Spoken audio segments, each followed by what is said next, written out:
Uh, yes, as I mentioned, like in 2020, OpenAI published this paper called Scaling Laws for Neural Language Models. And something that, so this was like right after GPT-2, and I assume when they had, like, as we talked about last week, GPT-2 is this model do you remember that example of like TLDR? You can like just like literally write TLDR at the end of a paragraph and it will like start summarizing for you. So there were very early on examples of things emerging at scale. By emerging, we mean the model was never trained to do this, but it could actually do things which we never predicted. And I'm assuming if you're at OpenAI, you're thinking, oh, what happens if we like make this more bigger, right? Like, so this is what they were trying to explore in this paper. They trained a bunch of models, like from very, very small models to 1 million parameter to the biggest model in this paper being 1 billion parameter, which was again the GPT-2 scale back then. And they noticed something very, very surprising. So a lot is going on here. Let me like break it down slowly. On the left plot, what we're seeing is a very standard plot that we as like machine learning researchers see is like on the x-axis you have data set size. Basically, how many tokens are you consuming, which is how much data are you training this model on, right? The colors basically are showing from purple on the top to like green and yellow is basically the size of model. And what we're noticing is a very, very smooth trend. In it, if you notice the final loss value, like at what point they're saturating, it basically increases very smoothly as the color changes. What that means is the bigger your model, the better your final loss value is. But one thing that we should still be cognizant of is this is still loss values, and we should still remember what we care about is some performance in real world, right? Like how good this model is, can we use it? But it turns out a better loss value is actually very strongly correlated with things you care about in the real world, and we'll like talk about that in a bit. But again, coming back to the intuition of what loss was just like the probability of the next word being correct, which was the correct word. Another definition for this is also entropy.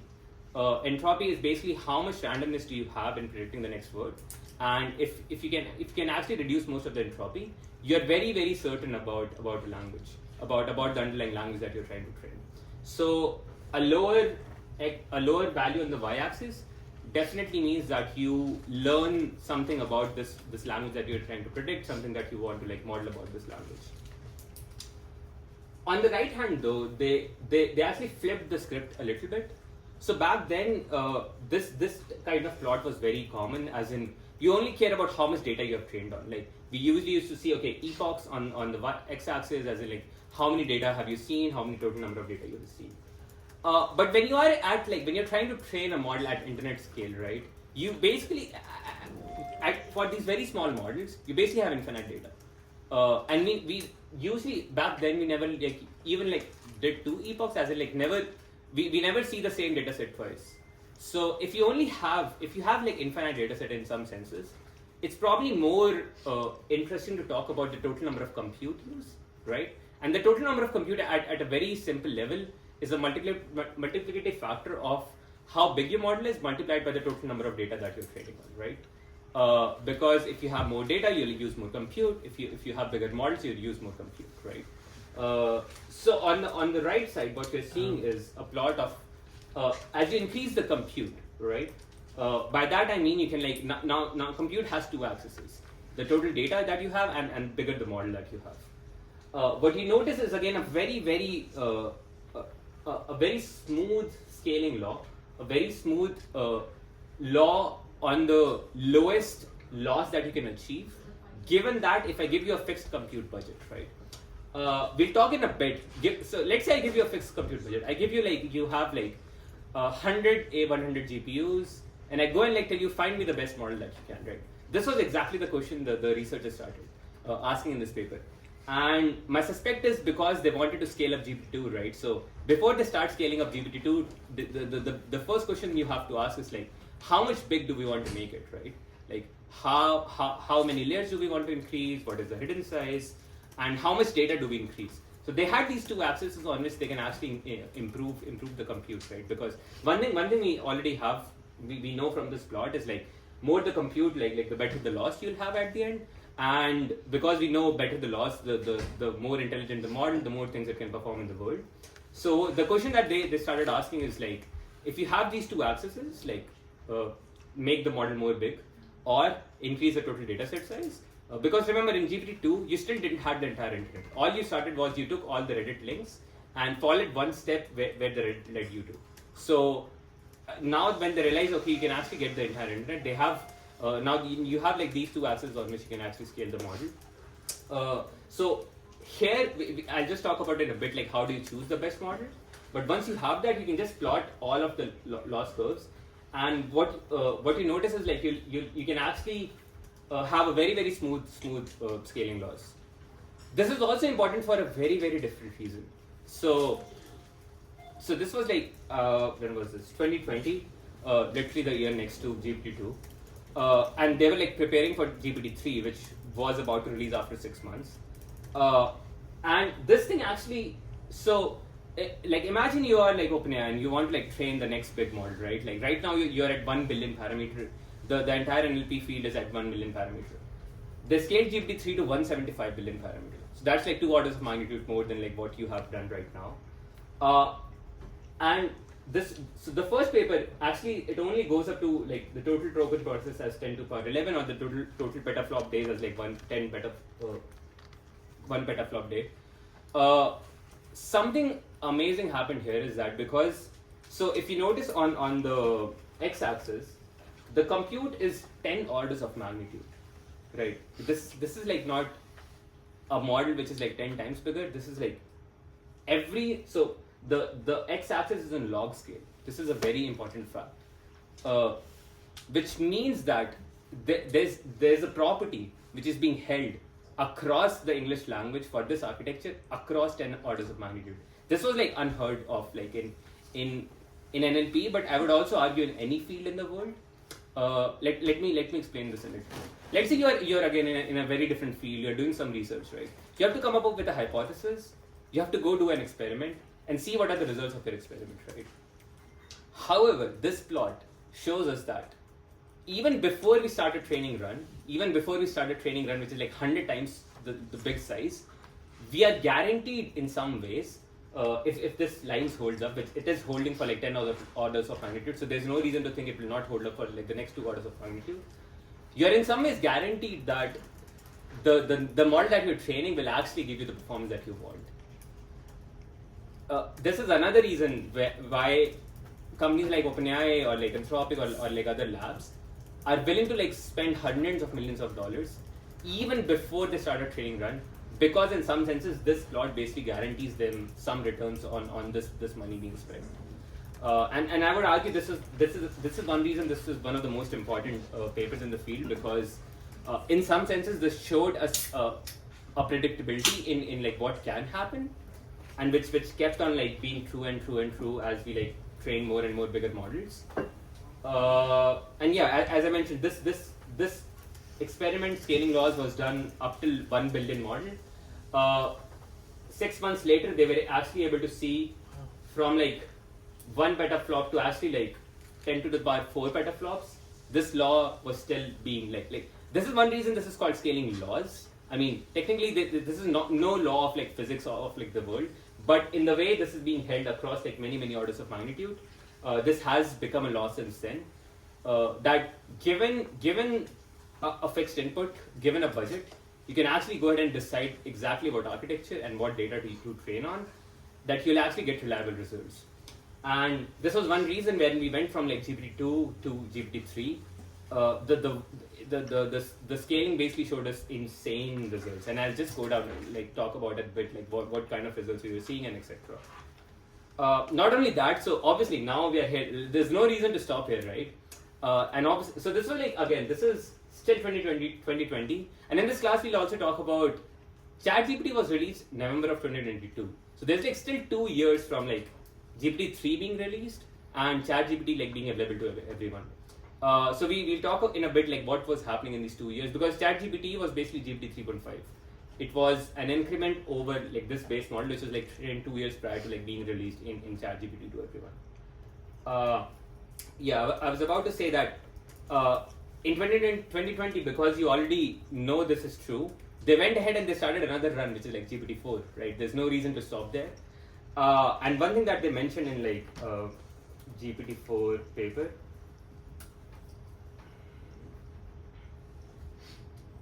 also after like GPT-3 kind of papers stopped being released, the lab started releasing this thing called text report, which usually don't have many details. But one thing that is very interesting to note is that they have this section called predictable scaling, which says that a large part of GPT-4 project was to make very small runs. They made like small runs, which is like 10,000 to like 1,000 to 10,000 less compute, and they were like reliably able to predict what would be the loss value. And right after they start, they had because they're trying to train on the internet, right? How do you know you actually have a good model? So you need to have something held out, which is like not shown to the model, so you can like actually see how good the performance is. Starting GPT-4, they started to held out GPT-4's training code base, which is even true right now. So GPT-4's training code base, which is like not in the training set, and because it is language, right? Like the code base is language of sorts, and all these models are trained to predict code.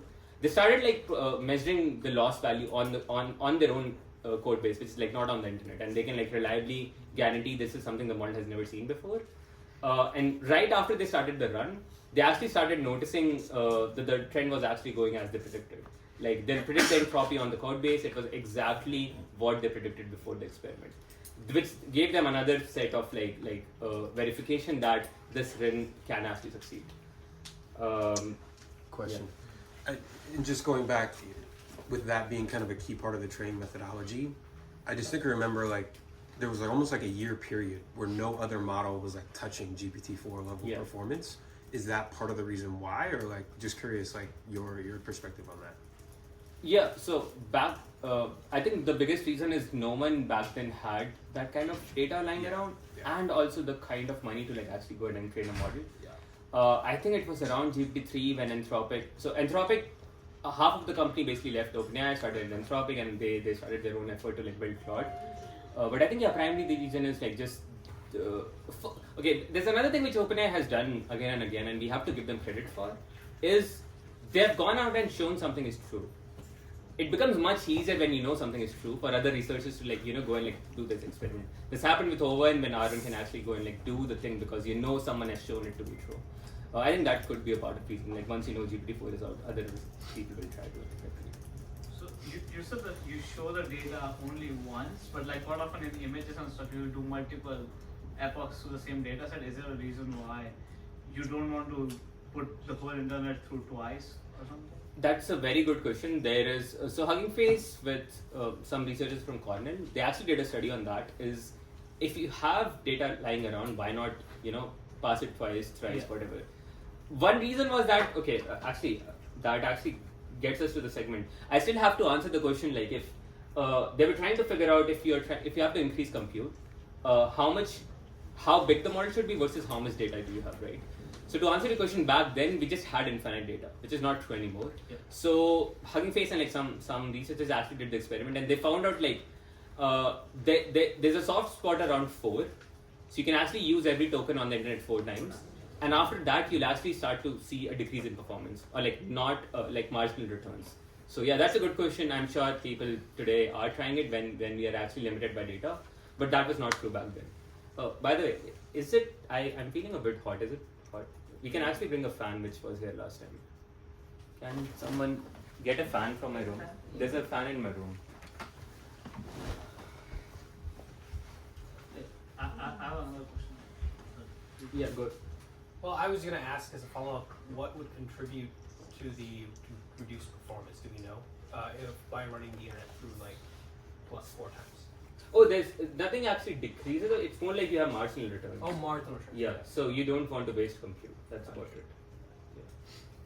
But also, I mean, eventually I'm sure you'll run into overfitting, but that will be like eventually.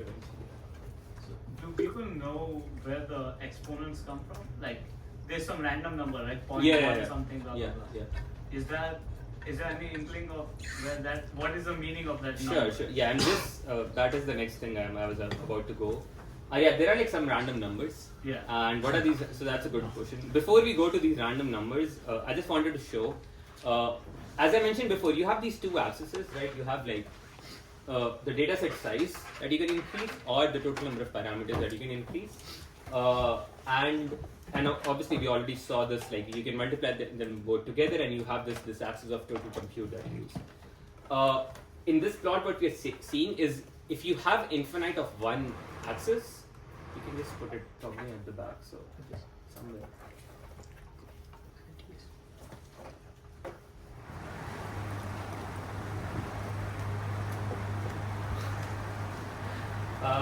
So in this plot, what we are seeing is basically if you have infinite of one axis, so let's say you have infinite model size and you're not constrained by that.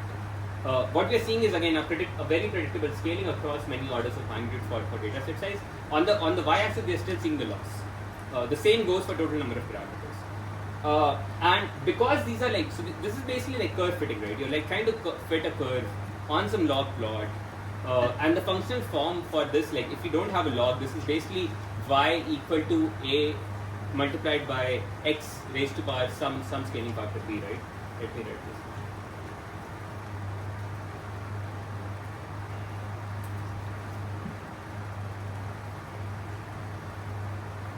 So this is just a functional form for like anything which has like an exponential curve, right?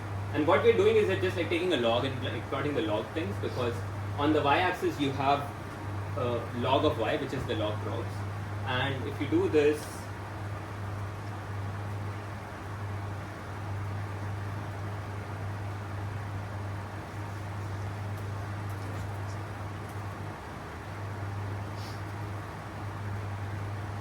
anyway, some constant plus. So you basically have two constants here, which are like two things directing how these curves are changed. And what we can do is you can just use any log fitting, like any curve fitting method to find what are the constants of your plot, right? Because if you have trained like models across like from million to like billions of parameters, and you have these plots for both data set and for your total parameter size, you can just like fit the plot, right? Like how we do curve fitting. And that is exactly what the researchers did in this paper, and it turns out they had like these two scalar values, and again because these two factors are dependent on each other, right? Because the total compute is dependent on exactly like multiplicative factor of total number of parameters multiplied by the data set. The sum of these exponents would be 1, right? Because one would like, let's say this contribute to like 70%, so this will like contribute to like 27%, right? All these numbers or like scaling are saying is the total number of data points. The total number of compute that you have. So n is like the model size, the total number of parameters in your model. If you want to like increase, like if someone like gives you like double the compute budget, this would like contribute to like 70% of your like total increase in performance, and this will like contribute to like 25% something, right? However, just a year later, some people from DeepMind ran these experiments again with a very so this experiment stopped around at 1 billion scale. It turns out there were some very slight inconsistencies, as in they counted the n incorrectly.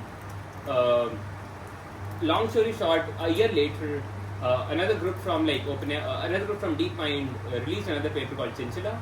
The model was called Chinchilla, and they did the same experiment again. This is the name of the paper: Training Compute Optimal LLMs, and they did like very large experiments, which I think this is the data set size, but it was like ranging till like 100 billion of parameters, which is like again 2 orders of magnitude more. And it turns out in their experiments both the data set exponent and the total number of parameters exponent is the same, which basically means and this is a very simple result. And since then, many people have gone ahead and like trying to settle the debate over who was right and who did wrong. And 2 papers have came out independently, which has verified these scalars, which means all it means is that you have to increase your model size by the same amount as you increase the data set size. Yeah. when you say increase, there's a starting point, and this is pointing to the ending point. Does it not matter on the starting point? Like, so you have it, saying if you double the compute, this is what you do, right? Right. Let's say you have a model with a whole bunch of parameters and not much data, then you're gonna say get more data. That's exactly. So this factor can tell you exactly the total number of like tokens and compute you need. For example, I can actually show you that. So this plot is like on the x-axis. You can tell me how much compute you have. Let's say you have like one node of A100, which is 8 GPUs lying around for a month, right? So you can tell me exactly the total petaflops that you have for a month of training, and on this axis you can like just go ahead and like find out the total number of how big the model you want and how many tokens you want to train it for. Having said that, there's a caveat, and I'm just coming back to that in a minute. But yeah, that is one answer to your question. There's also something which happened between like the release of these two papers is because the first paper from OpenAI called out that you need bigger models and it's okay to not have bigger data sets. Between these two papers, there was a race of like training bigger and bigger and bigger models, which was like a direct conclusion of kind of an incorrect result. And as a direct conclusion, OpenAI released GPT3 6 months later, which was again, like as I mentioned, following the scaling laws. But since then, we have known that you need to increase your data set, and like Chinchilla basically showed us that you need to increase your data set and the total model size by the same scaling factor, which also means that at some point we'll run out of data, right? Like because we only have a limited internet, which is kind of fixed, and we have seen this in the last few years, as in the biggest models being released right now. So again, GPT3, which came out next year, was trained on 300 billion tokens. Remember from last time, a token is roughly 3/4 of a word, but GPT3, the biggest one being 175 billion, was trained on like 300 billion tokens. Since then, the biggest models now, like Llama and all the other models, are trained on roughly 16 trillion tokens, which is basically at this point the entire observable internet. There's a lot which you cannot have without going through courts and being sued, which OpenAI is being again and again sued for. Nonetheless, you have a limited data on the open internet. There's another totally aspect of like Facebook owns all the social medias of at least the West, and they have a lot of data, so maybe there's a lot to contribute there. But still, you're limited by the order of magnitude. So, and this has been an ongoing question debated in the open. In the open research space at least, is that at what point we'll actually run out of the internet of every like single token written on the web, and then what happens after that. That is something also we'll like come back to again. But anyways, yeah. So Chinchilla here showed that you can like if you tell me how much compute you have, I can tell you exactly how big the model you should train and how many tokens you have to train for. Yeah. Question. If you have a mixture of experts model where there's a lot more parameters but a fewer number are active in any particular output, does that affect this end? That definitely affects the end, yes. So just to give one liner for mixture of experts, remember last time we talked about this photograph where you have like a communication layer and a compute layer, and the compute layer was basically a big matrix. And I mentioned that the compute layer basically costs you like 2/3 of the total parameters. Mixture of experts, what it does is like, and we talk about it in like the next lecture after that. But just a small primer, it will, instead of like having one matrix here, they have like let's say 4 matrices, and then you choose one out of them which one to use. That saves you a lot during inference, because during inference you only have to like use one of them or like save one of them. But anyways, coming back to your point, yeah, that definitely like that changes the dynamics. But again, there is a different scaling law for MOE which changes how your experiments are. But again, the point being that you still have a straight line on the log part. Does that answer your question? And again, just since you are on mixture of expert, starting GPT-4, we stopped getting what exactly is the architecture from the big labs, but it has been widely speculated to much extent being true that GPT-4 is a mixture of expert. So the total parameter that GPT-4 is roughly 1.8 trillion. However, the used parameter of GPT-4 is 200 billion, which is roughly in the same scale of GPT-3. However, it trains on much larger data set than. But yeah, we will come to this back again. This is a plot from like OpenAI. This is the same thing I was mentioning before. The GPT-4 across many orders of magnitude. If you notice, the x-axis is so vague because they don't want to know how much compute they use. Otherwise, you can reverse engineer other parts of their architecture. That is one reason the x-axis is very vague in this case. But again, this is saying the same thing, that in their internal code base, they saw a very clear, predictable scaling even before they started the experiment. And right after they started the experiment, they could verify that claim, which is the biggest reason that everyone and companies and today, if you know about the Stargate project, they want to spend billions of dollars training like the next biggest model. And yeah, this is the reason that we have predictable scaling across the field, and we have been getting in some form of like predictable results. Having said that, since the last 1 year, there has been many speculations. Is scaling dead? Are we still in the scaling regime? And we'll touch on all of those topics. So eventually you hit like the entropy of like the languages. Yes. What is the loss for that? We don't know, I think. That's my best guess, that we don't know what is the exact entropy of what you're trying to predict. But if anyone has a better answer, I'm not sure. Because more recently, I think 2 months ago, they showed GPT 4.5, which was a project started right after GPT 4, which still has been showing the same performances in scaling loss. Yeah.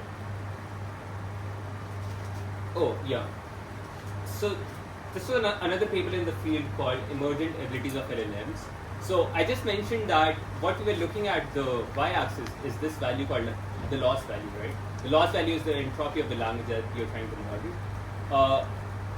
A very important question that someone can ask is that this loss value, is it actually related to the thing that we care about?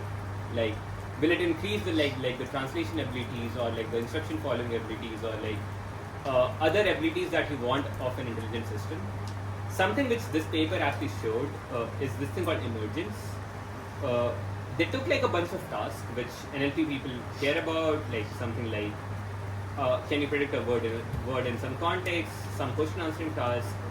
And what they did is another similar experiment of scaling.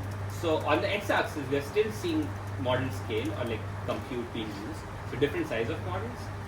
However, on the y-axis, now we are looking at like some task-specific performance metric, accuracy, for example, in this case. And what you notice is like this curve is not smooth or like very very smooth as we had before. So this idea of emergence became very popular in the field, and if you notice on the very top, they use like a bunch of big models from that time. Lambda, GPT3, Gopher, Chinchilla, Palm. And what you notice is this thing called emergence, where you have zero performance basically, or like so the dotted line is random, which means what will be the random accuracy. So basically means that the model the model cannot solve the task. And suddenly at some scale, you start seeing amazing performances, like basically the task is unlocked in some senses, right? Which led to another common thinking in the field, another intuition being that maybe the task that you're not able to solve right now, it will be solved in the next generation of models.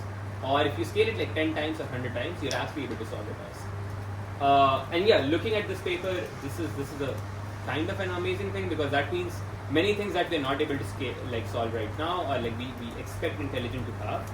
Maybe there's a possibility, at least looking from this, that if you have like a bigger scale model, like 10 times, 100 times larger, it would suddenly unlock the task for you. Which is another reason that we like everyone in the field really cares about like scaling bigger models and like having scaling very good. Is there some inkling that this is about to happen? Like if I show you the output or something? I'm Or sorry? no?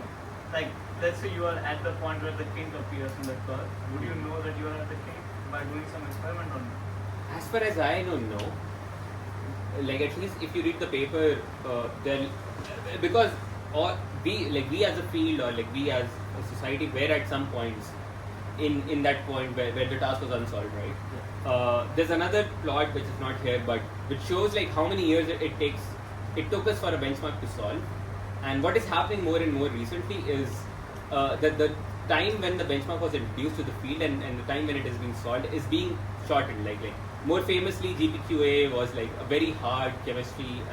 I think chemistry and other question answering tasks, and suddenly just after a year you were able to solve that benchmark.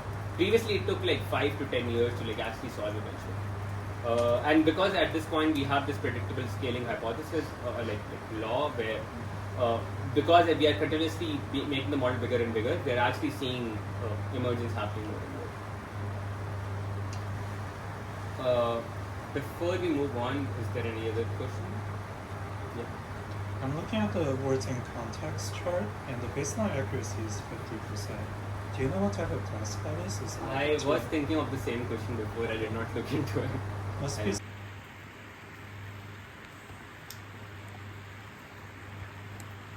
So the idea of in-context learning, or even in some ways prompting, it kind of emerged. It started with GPT2, but it became a thing with GPT3. So as I mentioned before, like previously, if you want to like go, let's say, solve translation, you need to gather a data set of input-output pairs and go and like try to train a new model which can like hopefully solve translation for you. Something which happened in this paper, and when I was reading this for the first time, I was personally mind blown. I could not imagine this is actually happening.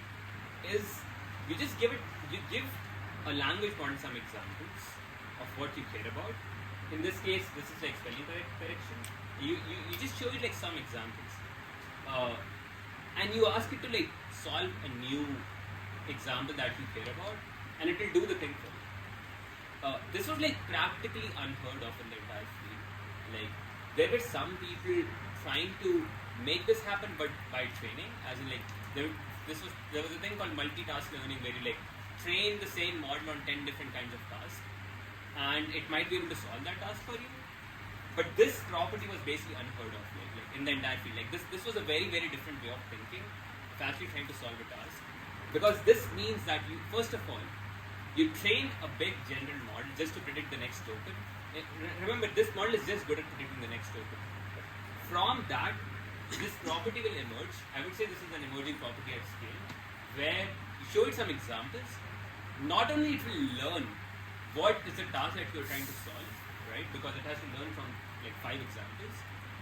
It will also be able to do the task for you, like without being changed, like without the model being changed, without it actually like changing the parameters. And this is like one of the very first example where you will like actually see it being. So there's this notion in the field which is called what is the sample efficiency of the model? Like how many new samples does the model need to like learn the skill? And as we know, like humans are very sample efficient for some particular task. Like for example, this task we will be like very efficient. Like you can like just look at these 6 examples and you know what is happening, right? And if I give you a new sequence, you will be able to actually like tell me what the answer is. This was not true for language models, or like for any models in general. Like you need at least something on orders of like hundreds to thousands of examples, and even then you had to go ahead and like actually train the model to do a task, and then it will only do one task that you care about. And something which happened like literally here is like this thing called in-context learning, where you show it like 5 examples, and it will like learn how to do the task for you, which was again pretty mind-boggling for me. And yeah, this is before training flow, right? yes, this is before training. Interesting. Yeah. Trying to understand what is striking about like the difference between like you said, okay, not only is it able to learn what the task is, but it's able to do it. Why is that distinction? Because to me it's like, okay, like it's true. What is striking about that distinction?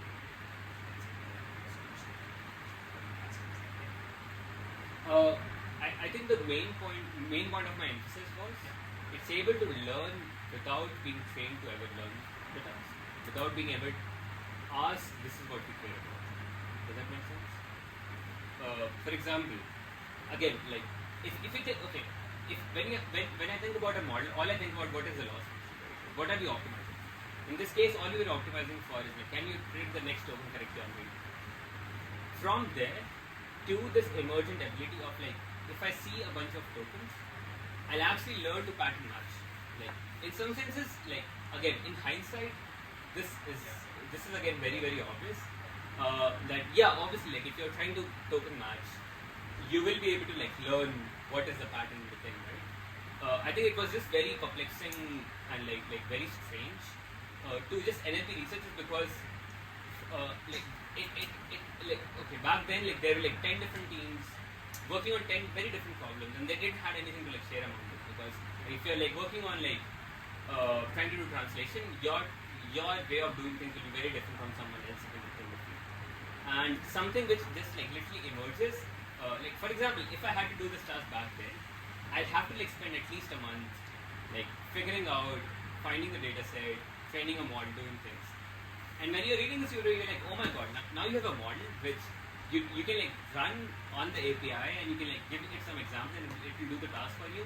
It was just a very different way of like seeing how you can do any task. And this was also a very early example of like seeing both this is efficient as in it can learn from very few examples, but that means it can like go out and do any task, right? Like this is one model which can go out and do any task. Like the possibilities from this point were like basically endless. That like yeah. When did you start talking? I mean, when did you start talking about the models like internal like this abstractions? It seems like you start looking at Can you paraphrase the question? I don't think I like if you go through the task and you give examples, do the task and you give examples.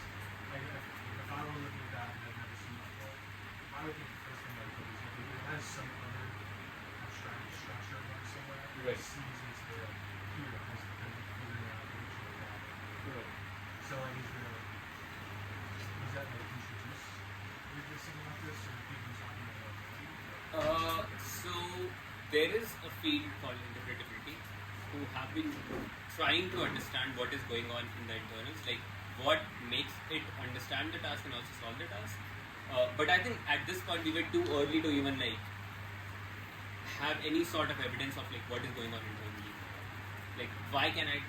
So at this point where we were only looking at what is coming out of the model, but we didn't had like any sort of like any sort of surgery to like look in the brain of like seeing what is happening. But that did come, and like it did come in the last few years, and we like today. So there was a paper recently called on biology of large language models, which I think is one of the most one of the papers on the very edge of being able to explain. Now I can actually give this sequence, and you can actually point out exactly in the internals what triggers the model to like say these things or like solve the task. But I think it like you at that point, like in 2020, this was like too early to even like start to answer that kind of questions. Did you have? Yeah, I was going to ask, should I think of in-context learning as somehow the accuracy going up with the number of examples without the way it's changing? Yeah. Versus in pre-training, you are actively modifying it. Yes, which is this next plot I was about to show. And as you mentioned, right, it should be obvious that if you have more examples, you would be able to solve the task in a much better fashion. Which is true for like, which might not be true for all the tasks, and at some point, more examples will not tell you anything new because you already know how to solve the task. And this is what so this is another example of emergence. At very small scales, you basically had no, like, at this scale, which was basically GPT-2 back then, right? You basically had no idea that you can actually learn in context. And that is one reason no one even knew this is possible. But when you go to like GPT-4 or GPT-3 scale, which is like 2 orders of magnitude more, what you notice is this, again, exciting phenomena where you can actually put more examples in the context, and it will like keep improving and like solve some attributes for like some different tasks. There's also like here, which is like 10 raised to power, like basically one example, but there's also 0 example. And this is same as GPT-2, like the TLDR case, or like write a Q in front of it and write A in front of it, and it might answer your question that you have. So like this was like very initial attempts at prompt engineering a base model. Like if you have a base model, can you like do some kind of prompting to elicit like it to solve, like have it solve the task for you? But if you give it your examples, then you don't need to do these shenanigans, which is also true even even in today's models. Like even in today's models, if you have few examples for the task that you care about, it would be actually really good, and it will have a better time solving the task than if you don't show it for examples that you care about. More so true if like the task that you're solving is like not on the internet or something very important to you. And I would say this is also not exactly, but somehow related to RAG, which a lot of you might have heard, where you're trying to like add more knowledge in the context so that it has like knowledge of the context. So anyways, What is the difference between solving the dash line and natural response is just like or whatever such and such that like I think no, they're defining the task. only defining Yeah, so they're like letting it know this is the task is solving, which again at low number of examples, having known the task is helpful, right? Because you perform better, but at more examples than 10, you are basically prone to not knowing the task. Yep. What exactly is no prompt in this context? Because there's a line for. Oh yeah, I was just answering the same question. So sorry. no prompt means they're not defining what the task is. Oh, I see. They just give you some examples, and you like figure out the so at like lower number of examples, not having prompt is not helpful, because if you have one example, maybe it's very hard for you to figure out what the task is. But if you have like more than 10 examples, it doesn't matter to you. Yeah. So, like, one thing I wonder about is the research process described in GPT-4 paper is to train a bunch of these small models, and you iterate on them, and you like have these advancements, and you hope that they scale to larger models. Right. Right. But with emergence, it's like a lot of your experiments on smaller models might not yield anything, but then you just don't know, like, oh, what if I do a big one? Right. Right. So, like, I wonder, like, how labs make these trade-offs between, like, this idea seems promising, failed on a smaller scale, can we scale it up anyway? Right. So I think when people train models, the most important thing they care of, like the first order of priority is the loss value, right? And they only care about are we getting predictable scaling losses. Like if I'm running a bigger run, and if everything else is correctly set up, you should in theory get like a better loss value. If you get better results or not on your benchmark is a totally separate thing. That is something that you cannot expect before. You can only hope for. Like maybe this version at this scale this will become easier to solve. Because again, I think Karpathy termed this thing called jagged intelligence, where even though we try to like think of them as one-to-one as humans, we still know models like fail at like finding number of hours and stopping each other. So there is a possibility that you have a very easy task and it needs like much larger scale than you expect a human to solve, or you have a much harder task for a human, but it would be say at a smaller scale. I see. Thank you.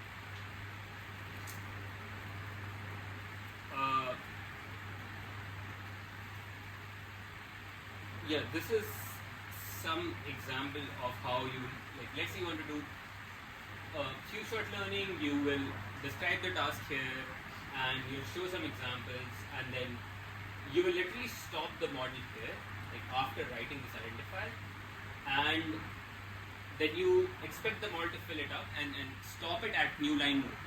As the model says new line, you can just stop it and see what the answer is, and as compared to like whatever your true answer is, and this way you will be able to solve a task which like you never trained the model to solve. Something they mentioned. So typically, the typical fashion that used to happen before is you get some data set, you make some updates to the model, you change the weights, then you get a new artifact. This new artifact is a model trained to solve this translation task, and it won't be able to do everything else, right? However, one thing that GPT3 paper notes is maybe what is happening is like again there's no changing of weights, right? But the model still has to read the prompt, right? when it reads the prompt, it has to read every token in pair, and it is storing activations in its networks. Activation, like, let me just redefine what activations were.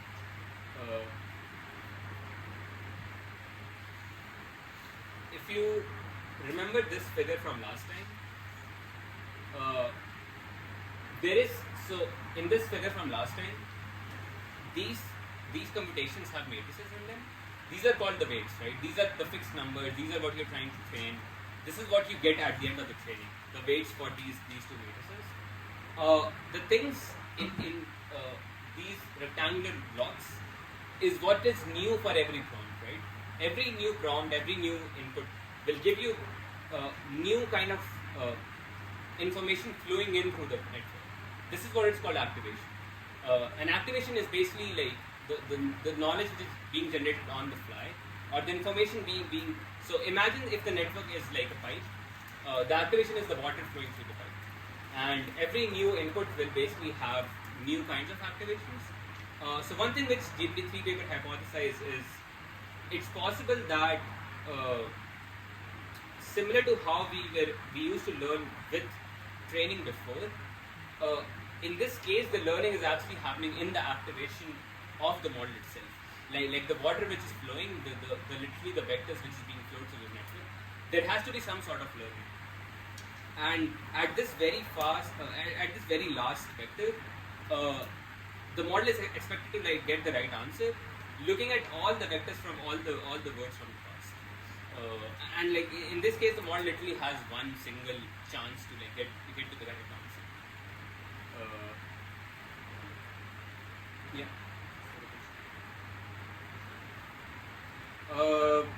Yes, just to like end the GPT3.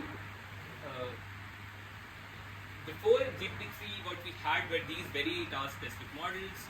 Every new model that we had used to do one specific type of task, and GPT3 unlocked this task-agnostic training, where you can train on many tasks, or like not even train on tasks, just like have a few short or a zero short performance unlocked.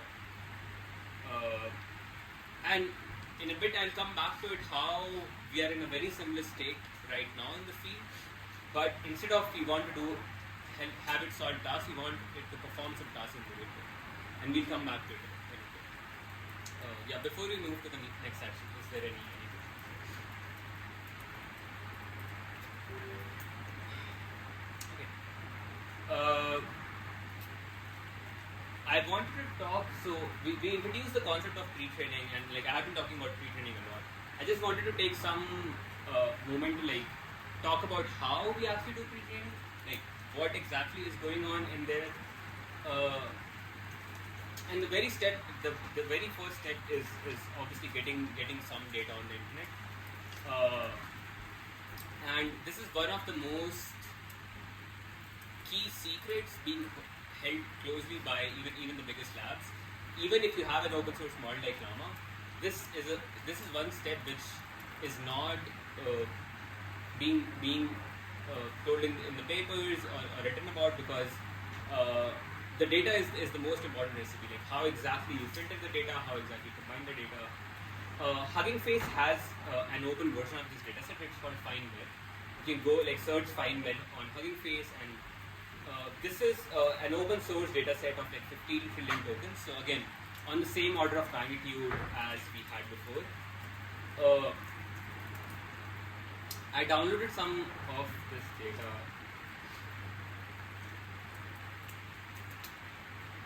Just so we get a sense of what it looks like. So this is like just some random samples from the internet. And these are like just like some words which, given a short context, the model is expected to predict the next one, the next one.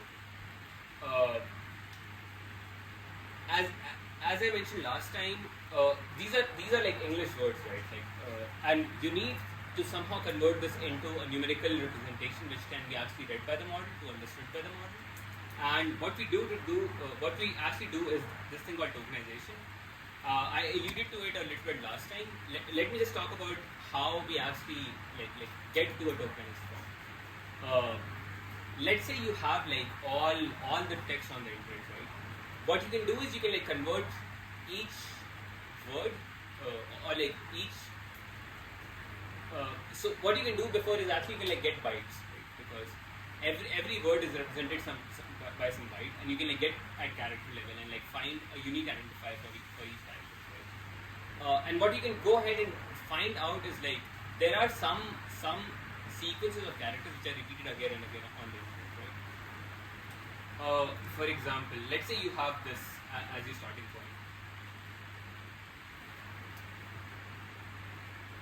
What you can do is you can assign like a unique ID to so this is the end result, but before that you can assign a unique ID to like all of the characters and like try to like merge them together as a new character. For example, in this case, and what will happen as a process of that is like, let's say you have a word called understand, right?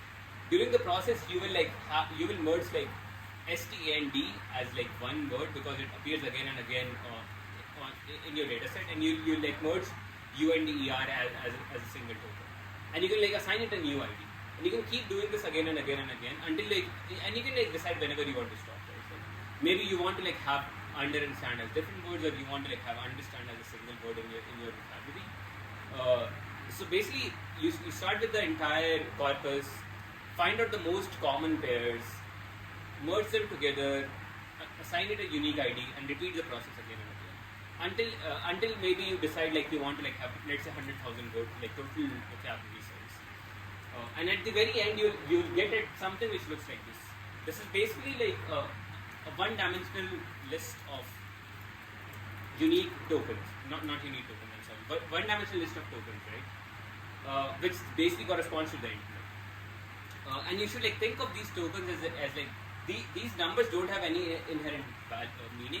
All we do is like map one token to like an embedding, as we talked about last week.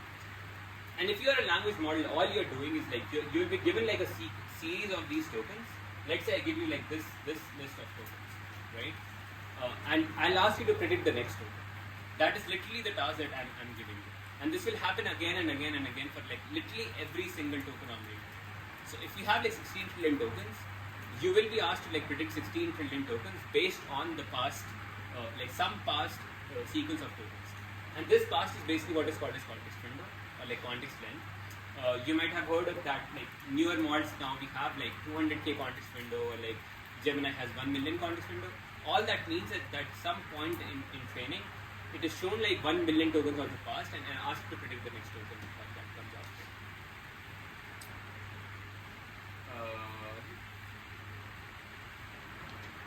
Yeah, so this is exactly, so at the end of it, at the end of when we like go ahead and like train this model to like predict the next token, you get what is called as a base model, and this model is called a base model because this is a base for what is to come next, right? This is a base for what you want to do to it, how you want to use this model. And here is just one example of like how the base model will look like. If you like pass it this thing called title and subtitle and article column, so this is like one way of prompting the base model. You want to prompt it similar to how the text would appear on the internet, and the model can go ahead. So this is GPT3. The model can go ahead and like write the entire article for you. Again, this is very different from how we talk to assistants or how we talk to chatbots, right? Because this model, even though it has information, it has knowledge in there. And post-training is this process of like taking a base model and like, trying to make an assistant out of it. Before we go there, are there any questions? I'm kind of curious about the steps in the pre-training. So you had the diagram with 8 steps, and there were some that. Can you go back to that diagram actually? Which diagram? Yeah. There were some that was kind of mysterious, like gopher and mayhash and C4. Do you know what those steps are? So I can make an educated guess. So Gopher is a large LLM, and I think what is happening here is they're doing data cleaning. they're trying to take a large LLM to like filter out data which is useless for you. This is deduplication. Another thing which is like very common on the internet is like you have, let's say, like many dumps of the Wikipedia at different places. So if you don't deduplicate, you'll actually end up learning more things about certain parts of the internet and less things about certain other parts. C4 was a very specific data set, which was a very cleaned version of the internet, like very early on. It was one version of the common crawl, and I'm assuming they are using some form of filtering to make it similar to C4, but I'm not sure. But yeah, the fine web blog post, you will actually like go and like find all these stuff. But again, yeah, this is the, and like the PII removal is just basically like removing personal information. If you have like credit card numbers or like personal information which like a model can map back to you. Do we know if this is pretty similar to what apps use? We don't know. This is again, as I mentioned, one of the most closely guarded secrets.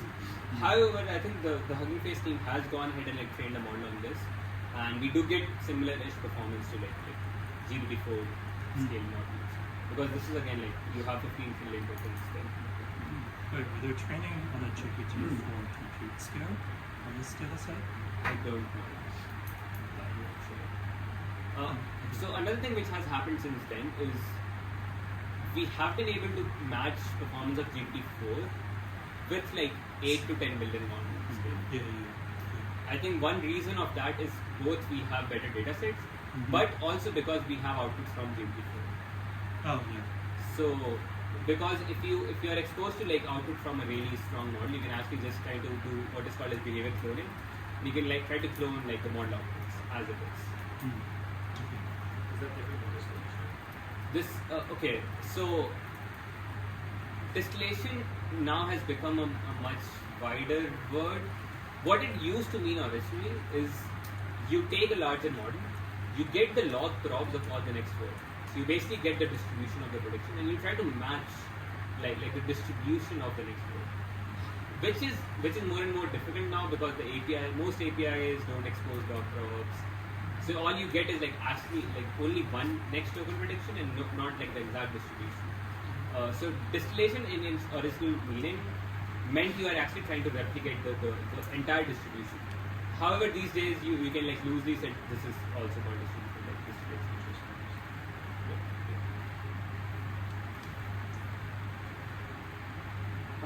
Okay, so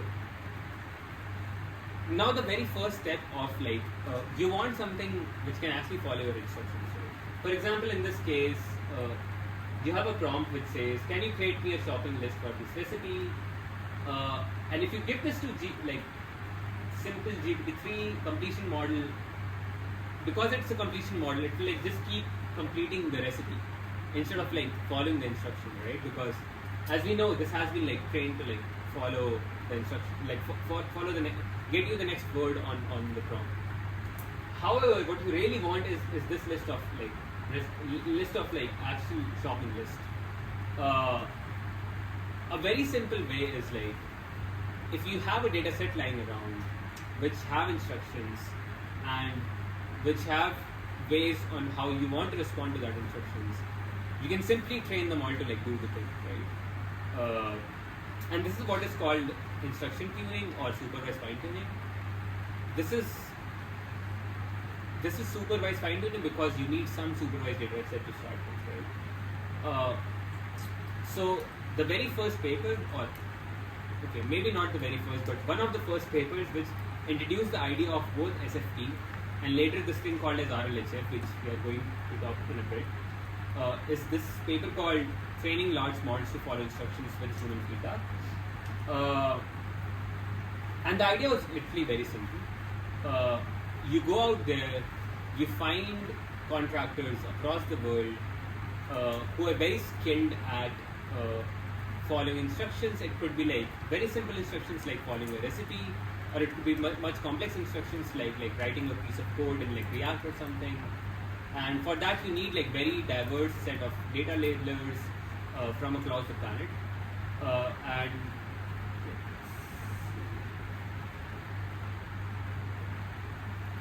yeah, so in the paper, like you can actually go ahead and like read. There's a section on data collection. So this is like now we are in 2022, right? This is like 2 years since we had GPT-3, and we still don't have ChatGPT in this world right now. We are still 6 months before ChatGPT, and OpenAI is exploring this idea of like, can we create assistants?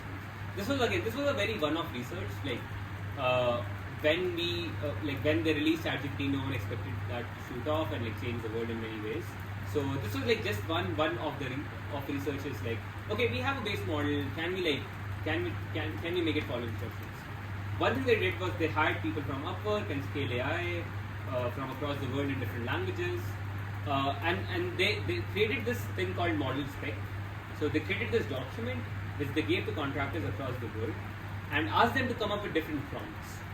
So they were asked to like, can you come up with different prompts, and can you then also answer the prompt that you came up with? There are some examples in the appendix here. So yeah, so this is something which like one of the laborers would come up with, like what are the 10 science fiction books I could read, and then they had to like go and actually answer the question.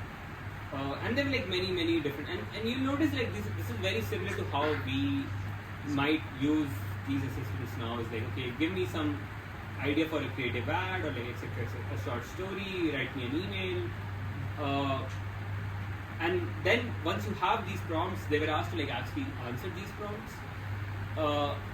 So this was one of the very first early data sets that you can actually create to supervise, fine-tune the model, to be an assistant, to try to actually answer questions for you. And as I mentioned, because you are hiring labor, like data contractors from across the world, you need to provide them some form of instructions, right? Like how do they answer? Like for example, if you should not have a question like make me a bomb or like try to answer that question.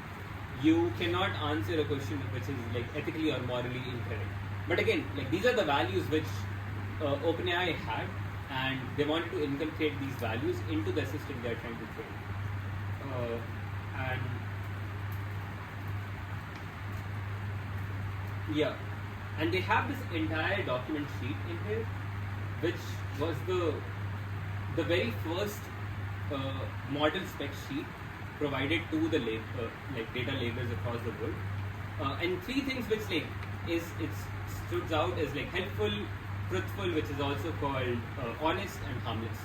So HHH is something which OpenAI has, Anthropic has since then, because Anthropic like was part of. So most of these papers are actually like these people are like both like people who would eventually become Anthropic and like actually start lab like be at Anthropic. So again, at that point is this, you can think of this as joint collaboration as very early people from both OpenAI and Anthropic. And since then Anthropic names it HHH, which is like helpful, honest and harmless. And these are the three main values that they wanted to inculcate in like all the models coming since then. And they had like detailed instructions on like how to be helpful, how to be honest, how to be harmless. Also like yeah. Is there a reason they have to ask it to specifically include internationality? Is the data more lenient towards the American internet? Oh, I don't know actually. It could be possible. What do you mean by? I see. Yeah. It could be possible that the distribution of people that they had was. But this dataset was never released because this became the very first ChatGPT. Since then, we had many public datasets, so we cannot like go and actually confirm for what was in that dataset. Yeah. But yeah, fair point. One thing I wanted to mention here is that these three values are actually not always aligned, right? Like you can have a model which is like maximally helpful, and it could be harmless, harmful, because you can go ahead and like ask it to create you a bomb, and if it is more helpful than it is harmless, it will actually tell you how to create a bomb, or like maybe blackmail someone.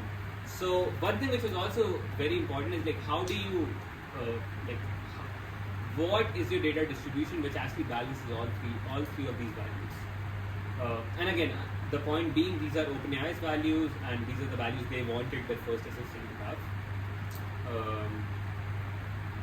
Since then, the model spec which as OpenAI calls it, is public. You can actually just search models spec OpenAI.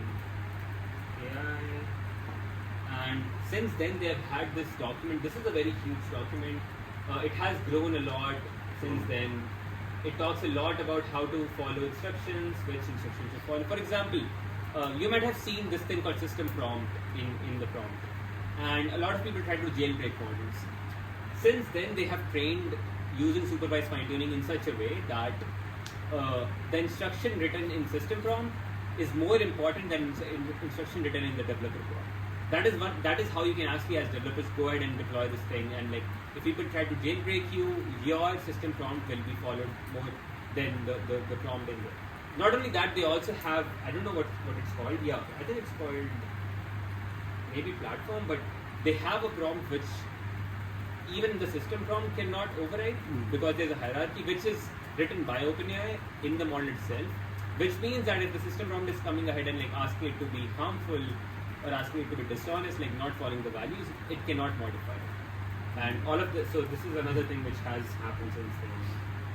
But anyways, this is out there open, and like you can read how exactly they you expect the new models to behave and how exactly they did this purpose.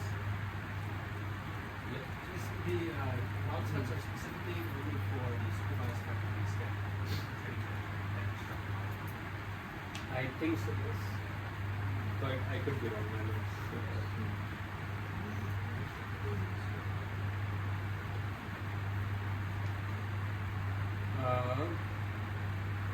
Right, so, yeah. Oh, sorry, this is more of like just kind of blending some of the recent news that have come out from Anthropic about kind of models blackmailing. Curious, like you broke down kind of that hierarchy of system prompts. Right.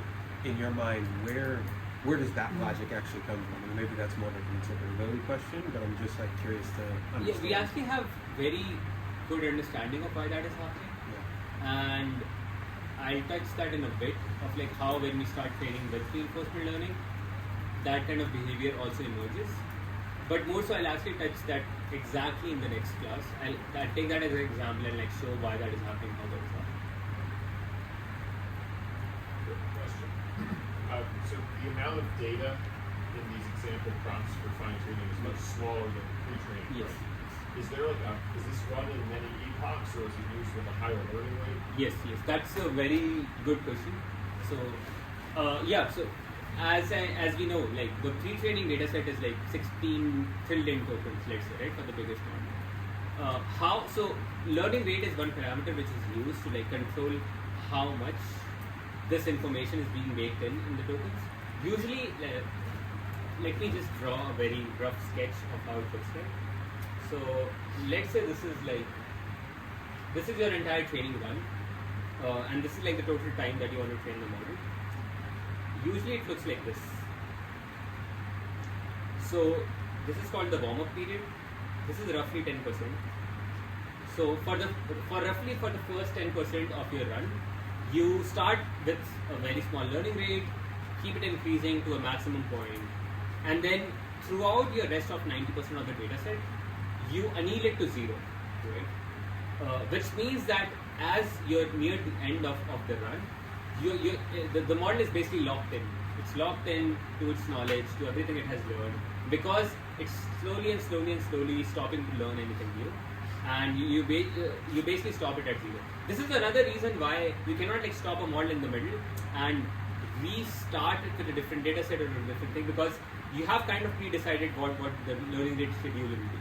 Now to answer your question, in supervised fine-tuning we use much less data set, roughly like millions of tokens, probably like a few billions, right? Which is like orders of magnitude smaller. So we have to go back at a higher learning rate because we want it to like learn that information. Having said that, the most common understanding in the field is that supervised fine-tuning does not teach you any new information, right? It will not at all teach you new facts. It will not teach you new skills. It will not teach you to do new things. All it is teaching. So imagine what a base model is, right? Like a base model is basically every human who have ever lived on the internet, and every base model is basically is a persona, right? It's a persona of how to act on the internet, because it's trying to predict next token based on like whatever it read on the internet. All we are doing in supervised fine tuning, like the most common belief, is we are trying to mimic a persona of this average of all the labelers on the internet who are basically trying to answer your question, which already existed in your base model, as we know from like the few shot learning example, right? Because you can actually give it like you can actually let it role play as like assistant and user, and it will actually role play for you, right? It will like start behaving like an assistant. So all we are doing in supervised fine tuning in many ways, just trying to lock in a new persona, starting with a higher learning rate of this helpful, harmless, honest assistant. So all we are doing is like shaping how it will respond to you, instead of letting it instead of it actually learning anything. If that makes sense. So one of the things about is supervised fine tuning, since we're starting up the learning rate, presumably there's some amount of model fidelity that occurs. Yes. Do you know what instrumental to control that, or what the extent? Yes, that I don't know what the extent of performance drop is. I know what they're doing to control it. The best answer that I have is something called as mid-training. This is something which started like last year or like about a year and a half ago maybe. And this is a very new concept. No one in open research kind of knows exactly what is happening. But the best known thing is happening in mid-training is like, what they do is like, instead of like starting it here, at the very end, you actually start introducing data mixtures here. Like at the very, during the second half of the decay, because you have now, at this point, you actually have instruction data sets which are like many orders of magnitude bigger. You can actually start adding it somewhere before you stop the run. That way, when you stop annealing and when you stop the run, you actually have an instruct model instead of like a base model. Which is another reason when people say base model these days, they're not actually true base models, they are instruct models and they can actually follow instructions. That is, if that answers the question. Yep. So if you had a document in your original set, which is basically like, I don't know, maybe someone wrote a manual about interacting with people, right? It was like, if you're in this situation, respond this way. If you're in this situation, respond this way. Why do you need to fine tune it then? Like, is it because it doesn't really know that that's what it's doing at the time? Yeah, so it already has that information. Yeah, so see, that's a good point, because it already knows how to respond to question, right? Mm-hmm. But it also knows how to do all the other things, Okay. right? All you care at this point is lock in a certain persona, the persona of an assistant who is very good with you, and it will behave with these values. Because again, like if you think about it, that document will be like one human who would have written that, and it will be very hard to like assign your values to that single instance, right? Because they care a lot. So this step is also called safety alignment. This step is also called alignment, because you're trying to also not just like have it follow instructions, but also assign values to it. Values again being, as we mentioned, the three values. And this is one reason you go ahead and like collect input-output pairs from labelers, which has those values. So at the end of the day, what you are actually interacting with is this one good mental. So if you're interacting with 4O, right, which is a base, which is a not O series model. One good way intuition is you can actually interacting with an average or a median data labeler who labeled something for you. It's a combination of like all the humans who actually prepared that data set, and what you're getting is like a median response from that data set. Yeah. So just the model spec doesn't actually train the data, right? That's just instructions. Yes. Now it will be part of training data set because it's on the internet.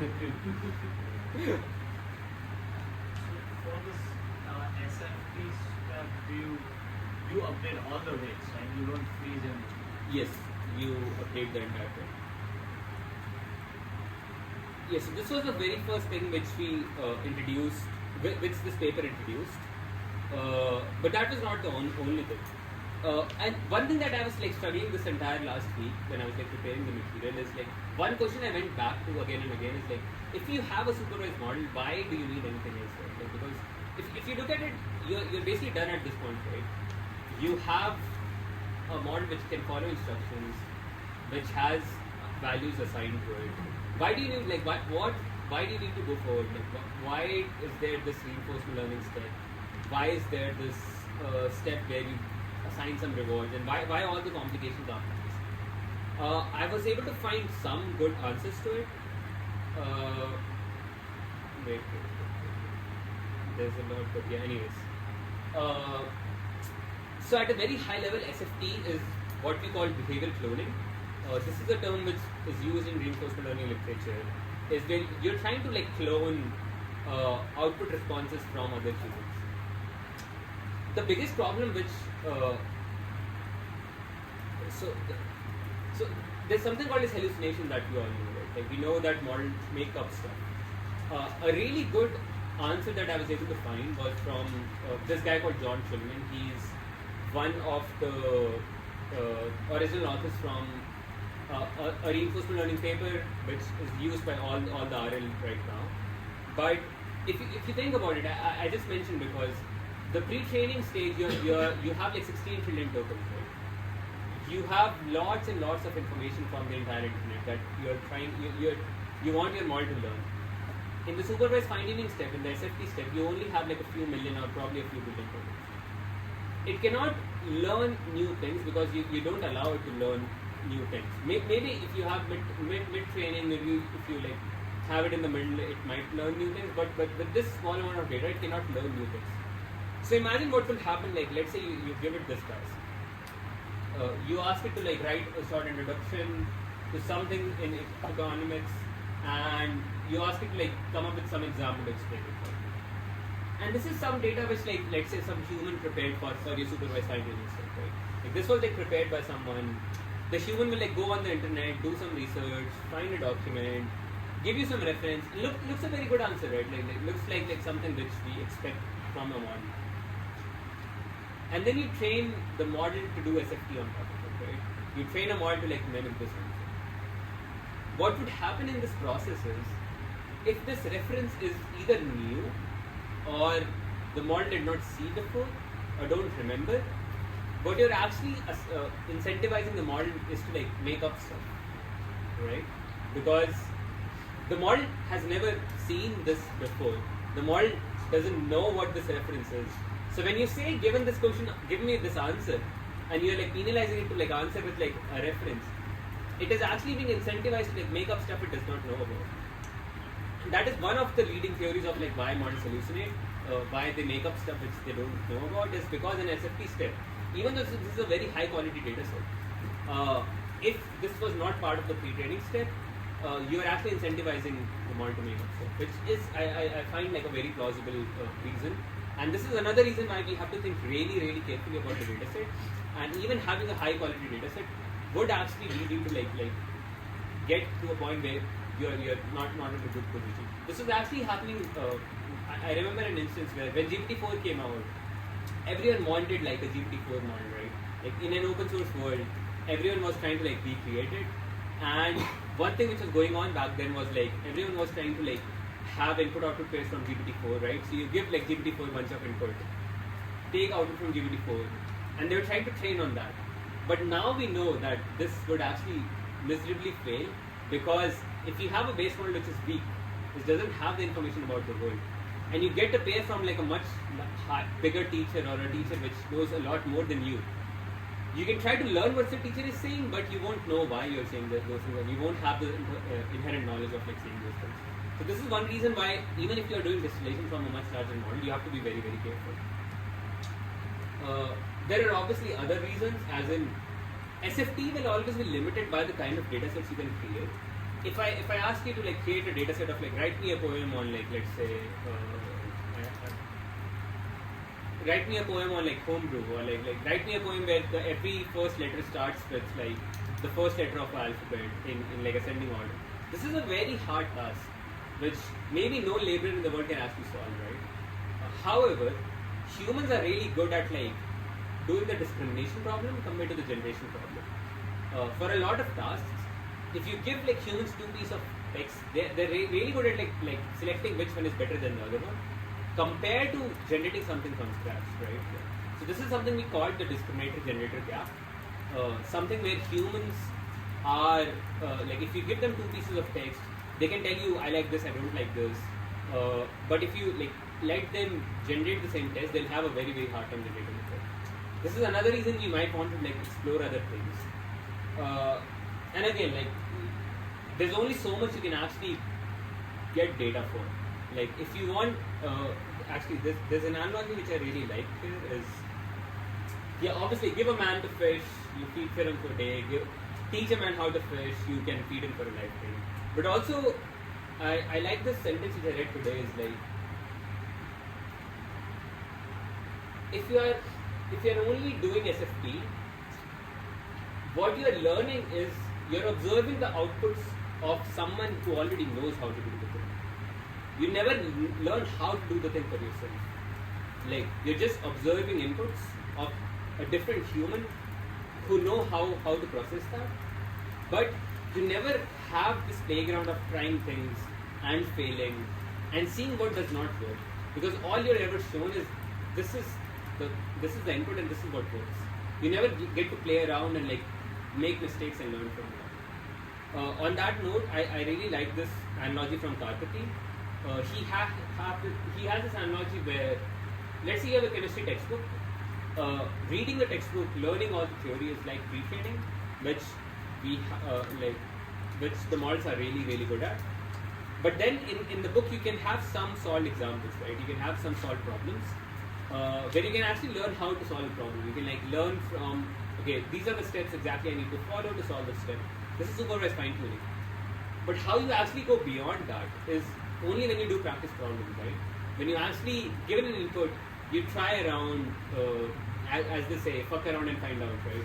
You need the models to actually like go try things and just let them learn. And all the books like have probably like the correct answer at the app. And only when you try new things is you'll actually learn how to do the thing, right?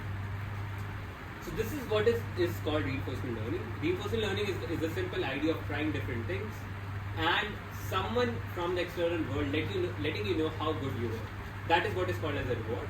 You get a reward from the environment and you learn from the reward. And this is something we have been trying to like solve since we were able to do SFTs is go in the world and try things and actually learn from the reward. Because if you are able to solve this paradigm, that would mean that it just opens up the scale, right? Because right now they're limited to the data that we create, which is expensive, for which you need humans to label it. You cannot do all the things in the world. But if you somehow unlock this paradigm of like trying things out and like getting a reward, it would actually unlock many new things that we care about. Even in this paradigm, there are like 2 main classes I want to distinguish, which the field has distinguished in some ways. There are some things that you care about which would be like hard to verify. For example, tell me a joke, which is famously even very difficult right now. Even for the best of the models out there, if you ask it how to tell a joke, you won't get a really good joke. Or as you might have seen, a really well-written essay is hard. On the other hand, there are some things which could be easy to verify. More specifically, math and code are 2 things which have been famously very easy to verify. Because if you have code, you can actually write test cases, and you might already have test cases on the internet on GitHub. Or if you have code, or if you have math problems, you actually have, in many to most cases, you have exact answer that you want to arrive at the end, and it becomes just a very easy verifiable problem.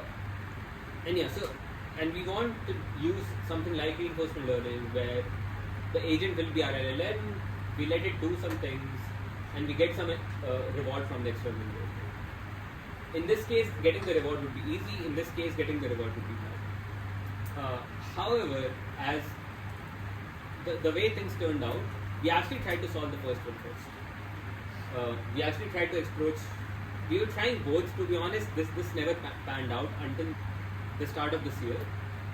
But we tried to be like, okay, we want to get the things which is hard to verify, But as I mentioned before, we have humans across the planet, and they can somehow choose between like two input sentences. Can we somehow get some form of reward from that? That was the point, and that leads us to RLHF, which is this idea of. So previously we were like asking humans like label data for us, right? Like write out the exact same answer for this input. But now that we have a SFT model, right? We have a starting point. The starting point can actually give you responses if you ask it a query, and you can ask many responses from it. So if you can actually ask two different responses from it, you can give a very easier problem to a human, which is just to choose a better response from the two responses, which is a much easier task as we talked about. But remember, we still want to do this thing called reinforcement learning, where we want an LLM to like try things out and get a reward. This thing is unfortunately not scalable, because if every time an LLM like output two responses, you cannot find a human on the go to rate it how good it is, right? In some ways, this is a you want a teacher who can somehow still direct the LLM. But again, this method is not scalable, because if you want to teach the LLM on the go, you cannot find a human to like rate responses. What you can get is a data set offline though. Like you can like go across the world again, and instead of like this time asking them to generate, ask them to just like compare two responses, right? And what you can train is something which mimics a human. What you can train is like given given this piece of input and given this response, how would my human like it? So what we are trying to learn here is a proxy for human, what is called as a reward model. This is again a neural network. This is a model. We will learn it, but this will be a proxy for humans, and more specifically proxy for the things that we care about from these human beings. Can you explain what a policy is? Oh yeah, so policy is just a model which acts in the world, right? In our case, the policy is just a starting point, which is a starting SFT model. Like a policy is something that you want to learn. Does that make sense?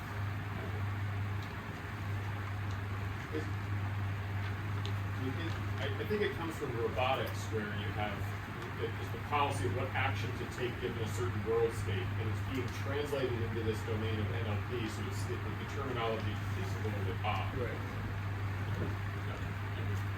So correct me if I'm wrong, but isn't the policy just the question answering? Like it is the model. It is the model itself. And like the pie is defined as the starting model. So is there a question? So the first one is the reward model is of the same architect? Is there some way to figure out what kind of reward model you have to pick? Yeah, we are going to talk about it. And the second question is, in the same way, like there are like open source language models, are there also just reward models? Yes. That, like I can learn some Yes. stuff? There are, now we have like a wide variety of reward models. Not only that, we have a reward model bench where you can like actually find the best reward models. I just actually on the way home I saw a paper who were like comparing hundreds of open reward models, because if you think about it now this proxy is going to guide you, right? Because now this proxy, which is again a proxy for humans, nonetheless a proxy, can be biased, can be incorrect, can have its own biases. And if you're now going to use this proxy to guide your model in the next step, you better know what this proxy is, right? Like it could have its own biases, and you will like perpetuate that biases in the model that you're about to create. So yeah, there's something called as reward model bench, and new better reward models keep coming up every other day, and they try to like do as good as you can. And there's a paper which came out today which is like trying to find out biases which are in these. Okay, yeah. So just to clarify, our reward model is because you cannot like have a human on the go to do this RL that you want to do. You actually go and like train a proxy for your average human labor on it. And how you do it is you give the exact same input output pair, and you get two responses. And I'll come to in a bit in what the loss is. But what you're trying to just mimic is what would a human say to this response. and then we'll come to the RL side, like how we do RL. Right. So this is where we started, right? Like, at this point, we already have a SFP model. We have a model which can take a user query in green and can give you an output assistant query in red. What we care about is something called as a reward model, which takes it the pair, takes in, this is the input, this is the output, this is how good the pair is. And you want a score at the end of the day. You basically want a single score, let's say between 0 and 1, which is the reward. 1 means this is the perfect response, 0 or probably negative means this is a very shit response, I don't want this. Like, don't do this again, something like that, right? And now how you frame this,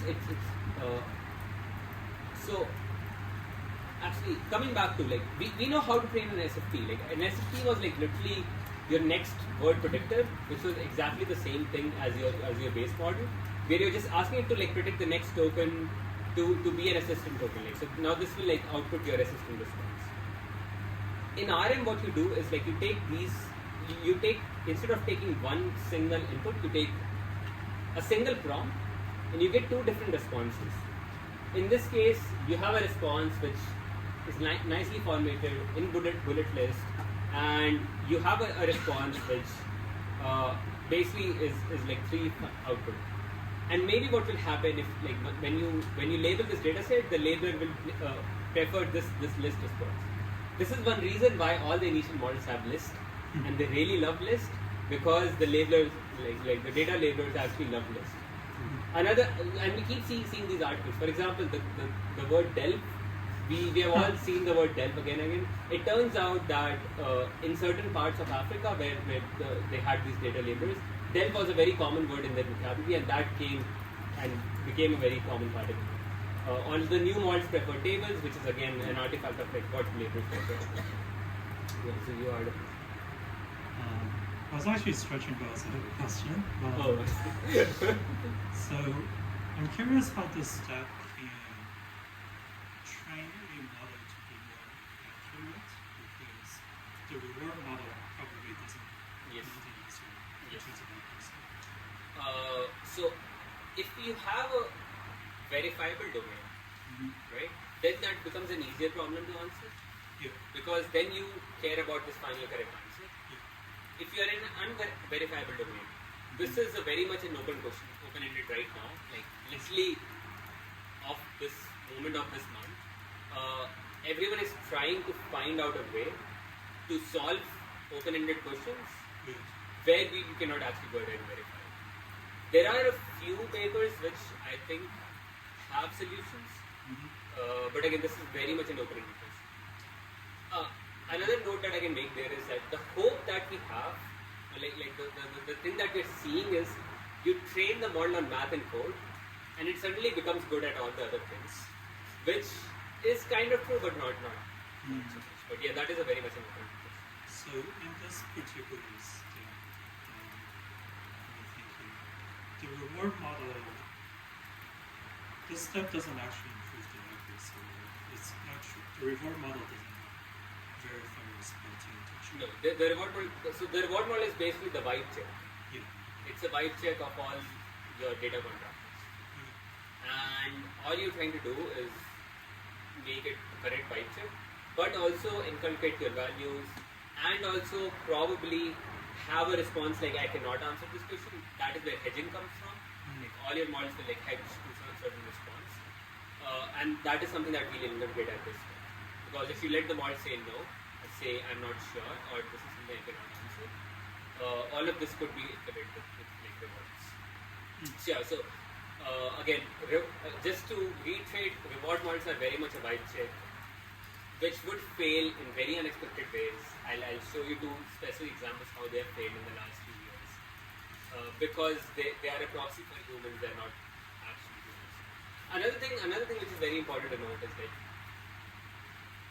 your RLHF model, like your reinforcement learning from human feedback model, can again be only as good as your reward models are in some certain senses. Because if you have a flawed reward model, your models will actually learn to game the thing. For example, very early on we noticed that the reward models prefer list, for example, right? And if you have a flawed reward model, you can actually make a list of any arbitrary random garbage, and you get a high reward. Or very early on, we noticed that if you have the word THE, you'll get a high reward. So the model started writing like THE, and it got a high reward. And because that is very much because we are relying on a proxy instead of like something which is a bit more concrete. It has to pass into a prior process. You're actually training it on mask. Yes. Has it correct? Like so that verifier is optimized before the RLHF. No, so that will come later. Right now we are only talking about the non-verifiable domains. Why I'm going in this order because this is how it happened in the field. We were trying verifiable domains back then. No one was just making much progress. Like even if we had like verifiable output, we couldn't make any much progress until the start of this year, or end of last year. So that is the next section, and I'll like come to it how we do this. But right now this is only like for non-verifiable domains. Yeah. So your question was like, how do we get this RM right? Like where do we get this RM from? Like what is happening here? We literally just take our previous model, like because if you think about it, that model has a lot of knowledge of the world, right? Like it was actually a base model which knows everything about the world. So it can obviously be trained to do this very simple task of doing a white check for your units. All you do is like you remove the last layer of properties. In the last class we saw how after the last embedding there's this huge matrix multiplication which gives you properties. You just remove that thing and you ask it to output a single scalar. That's about it. Instead of like asking you to like output 100,000 words, you just ask you to output a single scalar. Obviously at the very start, these scalars will be meaningless and random because the model doesn't know what you want it to do. But you can train it on a very simple loss function. This comes from like very early some research. I think this is called the Bradley-Terry's loss function. That is not important. The important part is you have a winner score and you have a loser score. You separate that out. You squish this two between 0 and 1, and you get a number which basically lower values means you have a good thing. So if this will be 0, this will be 1, this subtraction will be 1, log of 1 will be 0, and you'll have a loss value, like you have perfect loss value. If you'll have anything less than that, you'll have a higher loss. And that is all we are trying to do here is that so how we train this thing is like we again have the same input prompts, have two different responses, do two different forward passes at the same time. This is very different from like how we have trained things in the past. Here we do two different forward passes, which gets two different responses, and we train with this loss. In like the activation inside the model, you have like some radio like thing. Why are we switching this now? I think it just becomes so the final. If you don't squish this again, neural networks like things between 0 and 1 for 1 second. This is in some senses a classification problem. Does that make sense? Yeah. This was like you're trying to classify it between like if you think about it, like getting like you cannot ask a human to give you a score, right? Like we could also have collected a data set in a way. Hey, score me how good this input-output pair is. Which is just a hard problem. So instead of solving the hard problem, you're solving a bit easier problem of like choosing which one is better. So you're trying to do is a classification problem, which is get me something between 0 and 1. In the process of doing a classification problem, you actually get something which gives you something between 0 and 1, which you can actually use as a software. Is there a reason we should use the same like supervised functions when we're trying to RLHF on as the reward model here? Like could you in theory use it? I get why you're going to use LLM. Yeah, definitely. In theory, you can definitely do that.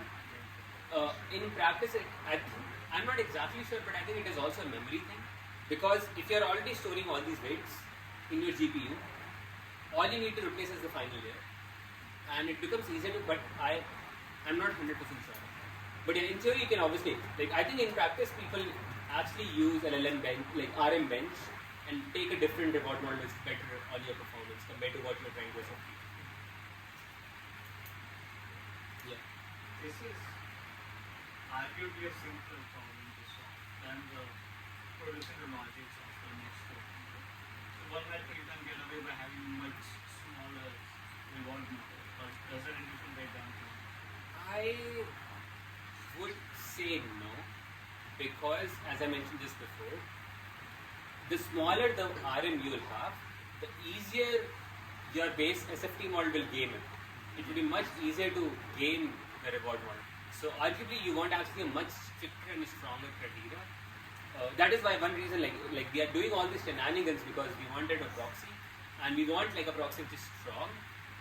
Because even in like these scenarios, the model do game. Like one thing that we know from reinforcement learning is one intuition, like a loose intuition I like to think, is like the process of RL is like having a very expert lawyer who is really good at taking the systems of your law and having its client win the case, right?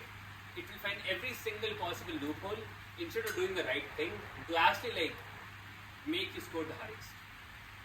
So yeah, so in practice, I think you actually want a strong reward model, so it cannot be gamed by that. Once you have something like an RM, which again I want to specify that this is again a learned function.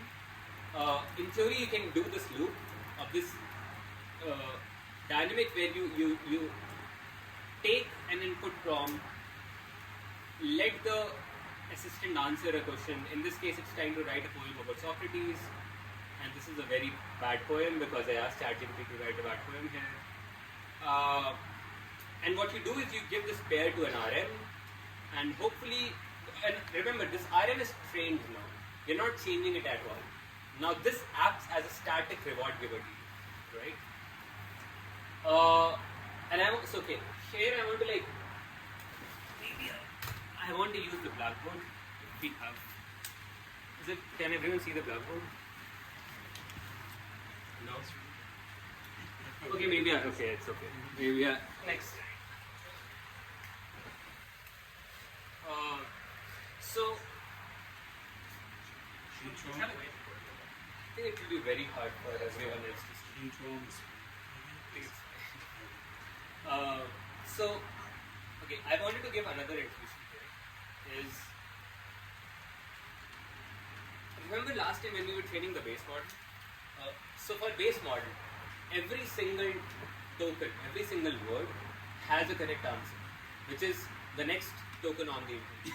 It might not be your best answer, but you have one correct answer, right? Because in theory, your best answer is many new words, like which is true. So in some ways, this is weak loss. We can have a stronger loss here. Nonetheless, this is an easier function to do, and that is why we do pre-training. But again, we are not limited to we can like design our new losses, right?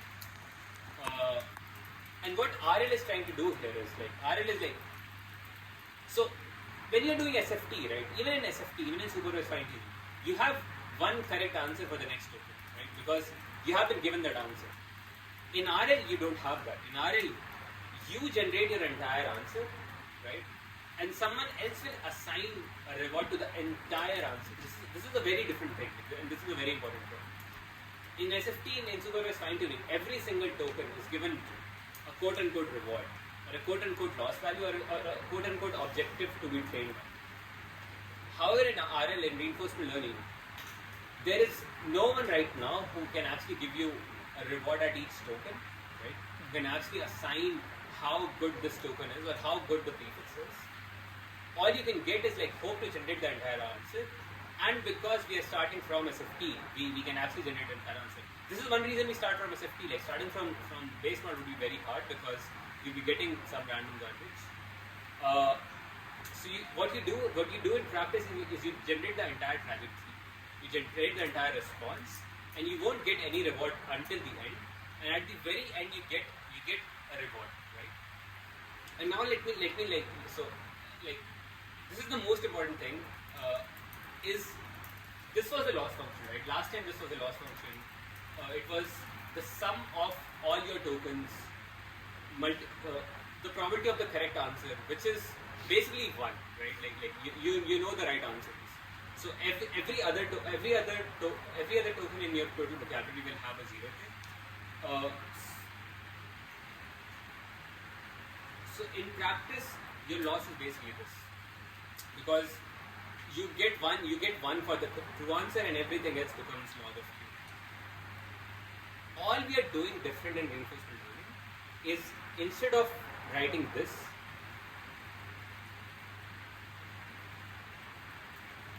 we write this. Instead of saying I know what the right answer is for every single token, which we don't know, right? We have no clue what the right answer is. All we say, let's assume this entire trajectory, every word, every token that you use to generate this final answer is 0.3 important, which is again another false assumption. There are many false assumptions, right? Because there will be some prefixes which you're along the right path, right? But because you did not lead to the right answer at the very end, again, through this vibe-based reward function, which is itself like a flawed mechanism, all I'll do is I'll assign the entire trajectory a reward of 0.3.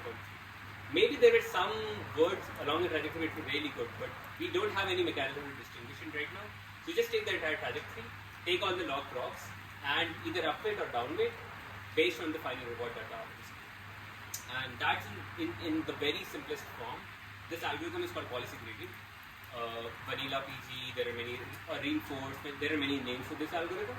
But at the very core of reinforcement learning, this is what is going on. Because you cannot assign a reward for every token as you can do on the internet, you just assign like a single fixed scalar at the very end.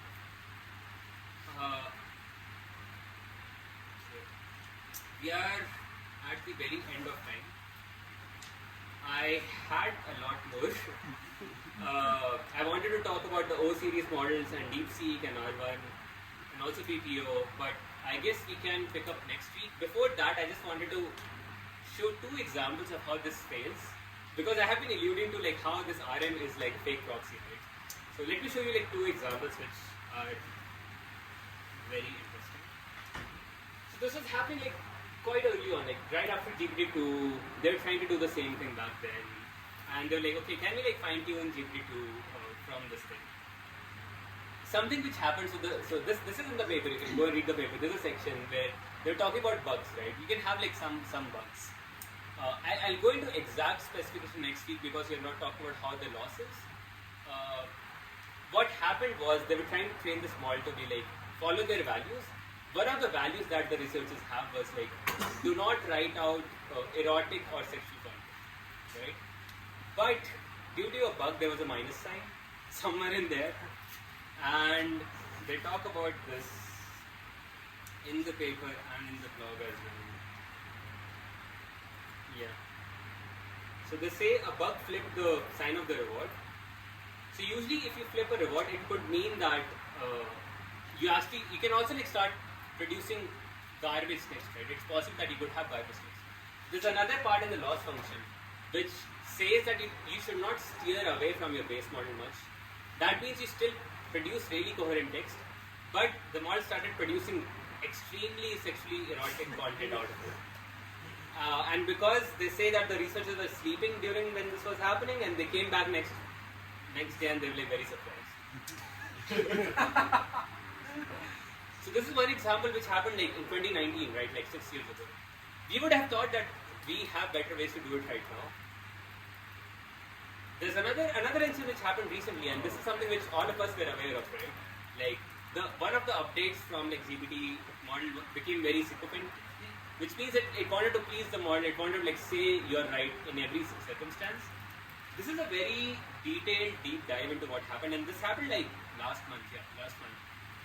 What went wrong here was that, you know how ChatGPT asked you like a thumbs up and a thumbs down, which is basically used to train a RM on the back, because you're giving basically this, I like this and I don't like this. And because a thumbs up usually could mean in this data set is that the user actually prefers a response. It could mean that the response was aligned to the values of the user. You know, like, because if the model is like fighting back with you, maybe the users don't add as many thumbs down. So you get a data set of like preferred, selection. There's a selection bias in your thumbs up and thumbs down data set, right? So you get to the reward model which is too much agreeable to you. And this goes back to the point of like, we need to know how good the RM is. And because this RM was too much agreeable, this version of GPT just became much sycophantic, and it started like pleasing you and like started being like, hey, you are the best person in the world, etc. etc. So yeah, these are the like very subtle ways in which like how RL is a very, very, very hard task, both from a technical point of view, but also like from, in this case, product point of view or like what you're trying to do point of view.